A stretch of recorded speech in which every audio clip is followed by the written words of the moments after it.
So Kate, Mazda MX-30 EV. This is basically the CX-30. They ripped out the internal combustion engine motor and then they threw in an electric drivetrain.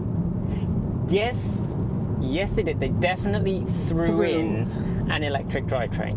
Tell me what you feel. Well, you know, if you're in a market and they hand you a dead fish. It's a dead fish. You're completely dead. Like, we're going around a corner which has some surface texture. I couldn't tell you that. I couldn't tell you what the front end is doing apart from kind of waving around in the air. There's a reason for that. The CX-30, the internal combustion engine car that this is effectively based on, has a 60-40 weight distribution. Front wheel drive, 60 at the front, 40 at the back. This, they've done it the other way around. 40 at the front and 60 at the back. I've always said it's really hard to build a bad electric vehicle, and this is not intended for being out driving out on the twisty roads. It's fair to say that. But I just expected so much more from Mazda. We have driven this car a total, I think, of about 5 miles today. We're already down at 93% state of charge. And the majority of those miles have been dropping downhill. It is astonishing how quickly the battery drops. And I don't feel that this is giving me the regenerative braking that, say, a similarly ranged EV like the early Nissan Leaf or even the Mitsubishi i-MiEV had more regenerative braking, I feel, than this car. And it also hasn't got, at least not that we can tell, a specific mode to give you more regenerative braking other than the paddles on the steering wheel. I'm not used to having to press the pedal fairly far down to go downhill. The steering feedback, you've already touched on it, is pretty vague. When you go around a corner, a tight corner at speed, the front end is super light and the back end then wants to step out because it's got more weight. It doesn't feel cemented to the road. And interestingly, this is the first electric car that I've driven that hasn't given me that low down center of gravity feel.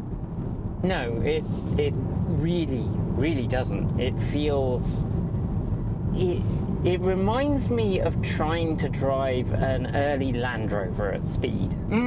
This car, depending on which part of the press release you look at, has either 100 kilowatts or under 100 kilowatts or just over 100 kilowatts. I think it's power. like 87.9 or 105, and it doesn't say which. All right, okay. let's accelerate. Here we go.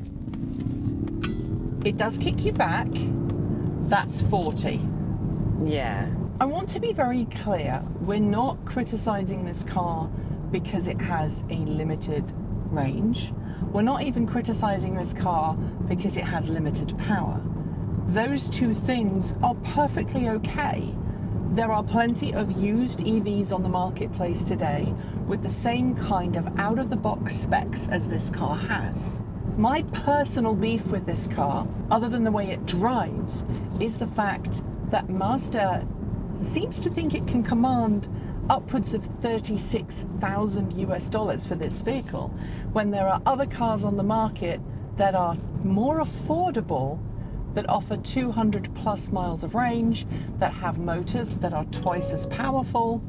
It's now telling you that regenerative braking is limited, and I have no idea why, because we're at 92% state of charge. There is a noise that emanates from the front of this car. It's kind of got the sonic signature of a powerful V8, but a very quiet, powerful V8. It sounds like an Atari game, like playing E-Type on an Atari. It's not a vehicle that you necessarily are going to feel cocooned from the outside world, and that's fine. That is definitely a feeling I think you get in the CX-30 as well. It's not necessarily a premium luxury vehicle. But again, we're back to the price of this car versus what it offers. I feel like this car is actually not a bad vehicle for around town. At slower speeds, it's quite pleasant. It doesn't have any unexpected behaviors. The controls are fairly as you would expect them to be. The dashboard is faux analog, which I quite like. Except the fuel gauge is a fuel gauge. They've taken it straight from an internal combustion engine vehicle and replaced the fuel pump with a battery symbol. Now there is a figure on the display on the left-hand side of the dash that shows you your estimated miles. But it is literally 89 miles, no other information. It gives you a 90% state of charge on the right-hand side as we're looking at it right now.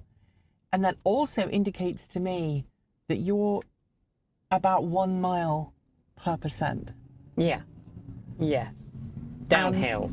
1 mile per percent downhill. When this car arrived, Michael did a walk around of it to make sure it was in good condition, and he noted that every single wheel had been curbed quite badly, and he noticed that some of the tires had some damage to the side of the tires, to the sidewall. And so we decided, in order to be safe and obviously from a liability point of view, to make sure we were following guidance, we took it to a local tire shop. The tire shop was 25-mile round trip from our house, and the battery was like 70% full when we got back. Yeah, so you're getting less than 1 mile per percent. Right. Which doesn't really tie in with the stated range of this vehicle. Or the sticker price. If someone had put me in this car and not told me its price, so this is a city commuter car from Mazda. It's aimed at people who are used to driving conventional internal combustion engine vehicles. It's conventionally styled.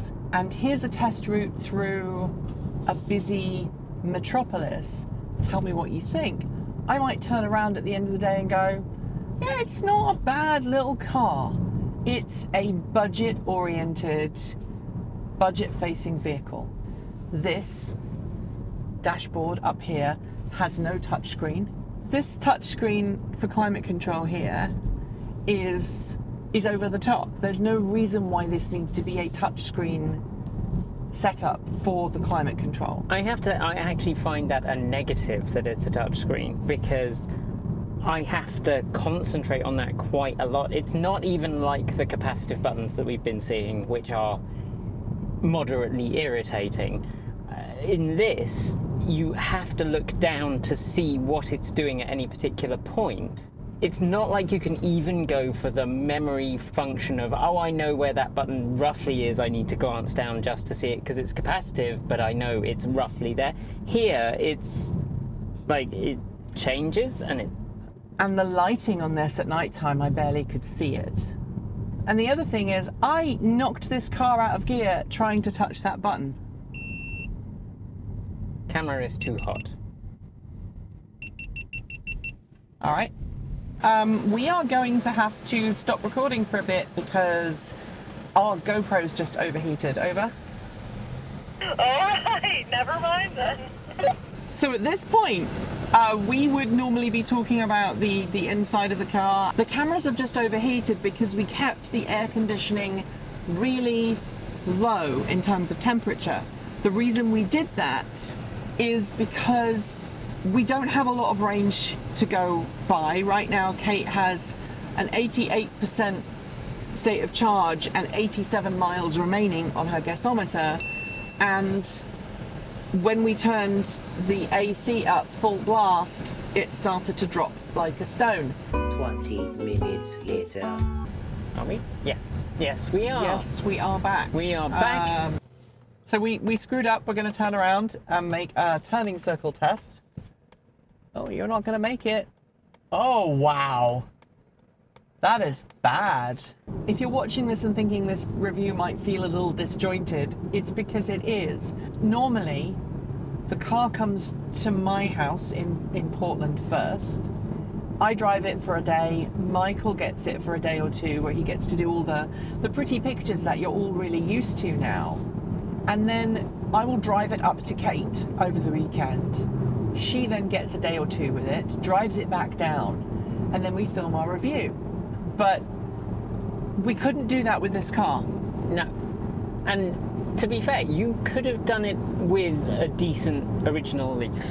I could have done it with an original Nissan Leaf, just about, because the 30 kilowatt hour Nissan Leaf had like 120 miles, 130 miles of range. Yeah. But this one doesn't. No.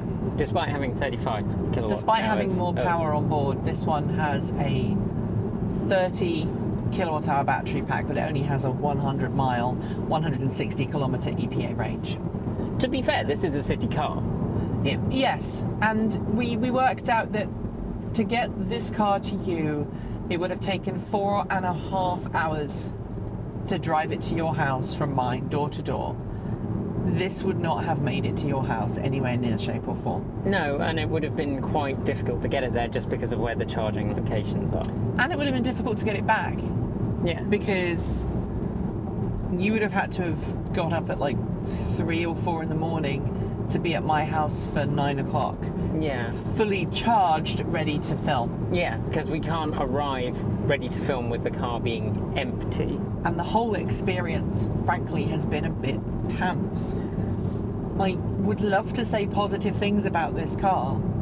And you know the whole thing, if you can't say something nice, don't say anything. Yeah, this would have been a silent video. It would have been quite a silent video. The radar assisted cruise control, the lane keep assist, is not too bad. If you go over this line here, see, it drives you back in. And it's pretty good at it. It's vigorous but late. It's vigorous but late, but it, you know, if it's the choice between hitting someone else, Yeah. because you've drifted off at the wheel or whatever, then it would actually keep you safer than had you not had it.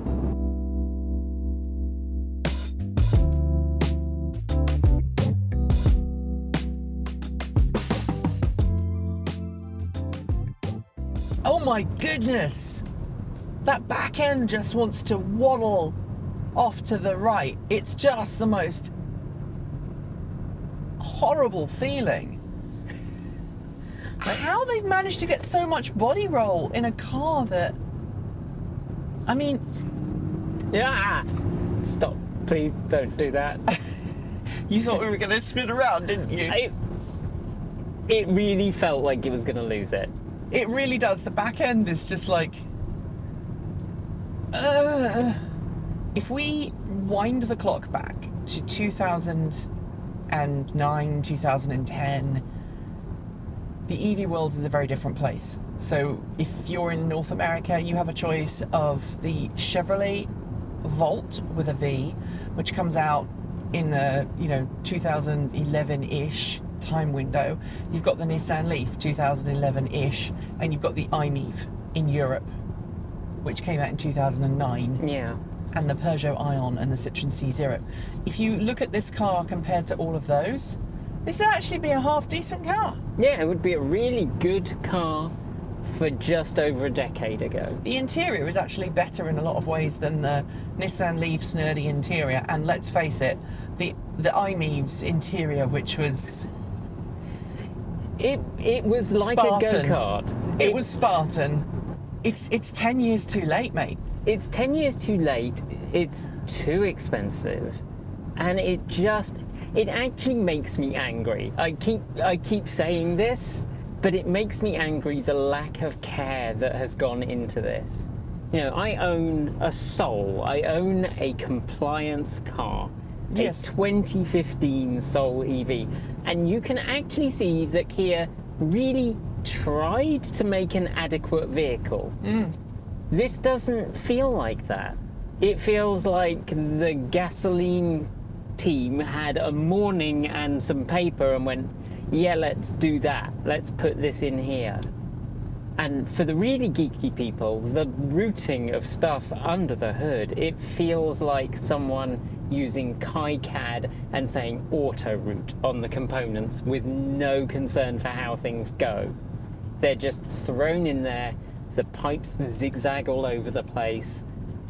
I don't understand how they let this come to market like this. It feels like Mazda is still doing the look, see, This car is terrible. Why would you want an EV when you could have a lovely CX-30 instead? Yeah, it does. What I think is going to happen is that Mazda is going to sell very few of these. It sold 23 in June in the whole of the US. Yeah. 23. They will sell them. They will be compliance cars. Fleets will end up buying them because they can get a good deal. Mazda will go, hey, look, we sold the electric vehicles, the required number of electric vehicles. And the state of California or whichever other state that decides that Mazda has to make these will end up going, okay, you sold your cars, it's all good, you can go do whatever now and be happy. But if Mazda doesn't sell enough, it'll do what they did with the Fiat 500. It'll be a car that you'll be able to get for $100 a month on a lease. And at the end of the lease, it's somebody else's problem because the rules don't actually require the vehicles to be sold. Sold, they can be leased. And at the end of the lease, Mazda can take them back and go, look, nobody wanted them. Yeah, and I would understand nobody wanting this, to be fair. I really wanted this car to be better. I really did. Hey, we are really this up. Michael can lead us to where we need to be next because, like, we're just really disappointed and angry. We're turning off our cameras now. So, what did you think, Kate? I found it, frankly, dispiriting. Be nice. Like, outside looks okay. It's certainly a pleasant looking vehicle. I think the long nose that comes from it being an ICE vehicle in the past, not ideal in a city car. And that kind of boils down into this package where I feel like no part of it is really well thought out. It feels like somebody at Mazda was under a lot of pressure to make this car, and Mazda didn't throw a whole lot of money at it. A whole lot of money, time or effort. It feels like a late night project that got thrown together.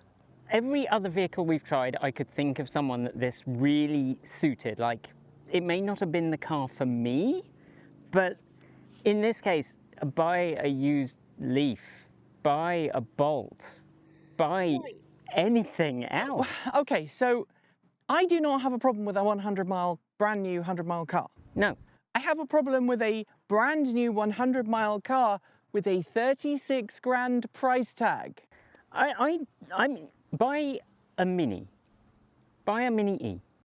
Which is a much more spirited driving experience, has much more heritage behind it because it's built on BMW's whatever, 4th, 5th generation electric drivetrain. This is a first attempt from Mazda.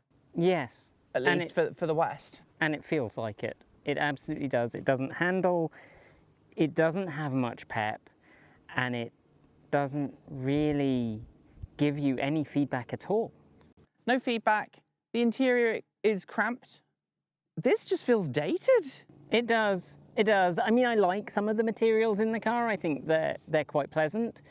But a lot of the materials just feel a bit cheap, and the door handles feel a bit cheap, and a lot of it is just let down by the implementation. There's not even a parcel shelf in this car as standard.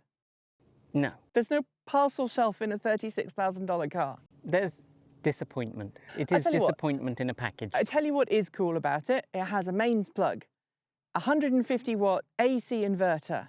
I mean, I can't think of anything that I could usefully power that's 150 watts. Apart from maybe my laptop. I think if you were on the road and editing and you wanted to run your laptop, but... In a 100-mile car? Yeah, you're not going anywhere. You're not. The recharge time, we haven't even bothered recharging it because everyone I know who's driven it was like, it takes 45 minutes to go from 10 to 80%.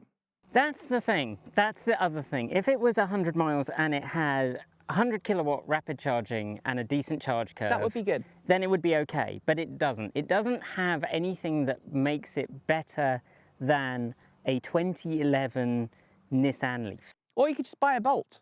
You could. For 26 grand. And or a Bolt EUV. For the same price. Or an Niro for 40 grand, 39. 39 and change, yeah. It feels so spectacularly misjudged for the time it's being produced. Which seems to be what we're seeing from Japan now. They've kind of given up on EVs. I feel like Nissan has given up on EVs. Toyota never really wanted EVs in the first place. Honda never really wanted EVs in the first place. And Mazda's just like, we made an electric car. It's got recycled materials in it. Don't you like it? No. No, I do not. I would love to say something nice about this car. I think Kate wants to say something nice about this car. Look, I really wanted this car to be good. I really wanted it to be okay. I wanted it to be fun or interesting or exciting in some way. And I couldn't imagine that it would be quite the way it is. There you go. Mazda MX-30 EV. Buy it if you want cool doors and you miss the i3, which is no longer in production. Yeah. That's it for today, and thanks to Mazda for hooking us up with this car to drive for not quite a week. If you liked the video, be sure to give it a thumbs up and don't forget to leave your thoughts below or in our free to join Discord chat room. There's a link in the video description. And if you really liked it, why not leave us a super thanks? It's easy to do and everything you send goes towards helping us make more great content. If you haven't already, make sure you're subscribed to this channel and our other channel, Transport Evolved Take 2, and give the bell a gentle ring to make sure you're told when our next video goes live. Thanks on behalf of the entire crew go to everybody who makes TE possible. And that includes everyone who just supports us on Patreon or YouTube or literally just watches the video. And if you are a charged up supporter, you'll see your name right here on our right. Thanks to our self-driving supporters, Chris Maxwell, Pedro Miro Pinheiro, Patrick Boyarski, Bennett Elder, Brian Newton, Dave Kitchen, Michael Goad, Ricky Leon, Andrew Martin, Guido Drahota, Brophy Wolf, Tazla in the Gong, Gordon C, Stephen O'Donoghue, Carl Hodgson, Anthony Coates, Regine Fellows, Jim Burness, Chris Asentar, Chris and Michael Johnson, Peter Dillinger and Denny Hyde, and of course, super out of this world thanks to our Starman level supporters. Anonymous Freak, Marcel Ward, Reggie Watts, Rory Litwin, Joe Bresney, Reed R, JP Fagerback, Russ, Will Graylin, Matthew Drobnak, John Lyons, Matthew Gunn, Paul Conway, Laura Reynolds, Ellery Hensley, and Ian. Want to be part of that amazing list? Well, you can join Patreon at the link below, hit the join button to support us on YouTube, or you can show us your support through Bitcoin. You can send us Ko-fi or buy some cool t-shirts like the one I'm wearing from our cool swag store. Links are below. And if you are unable to support us financially, just know that watching the video and sharing it really does make a great deal of difference.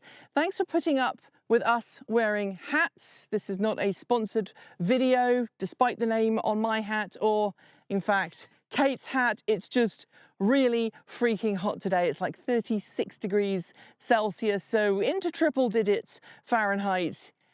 I think we're done with filming and we're sadly done with this car. But you know, cool doors. Keep evolving.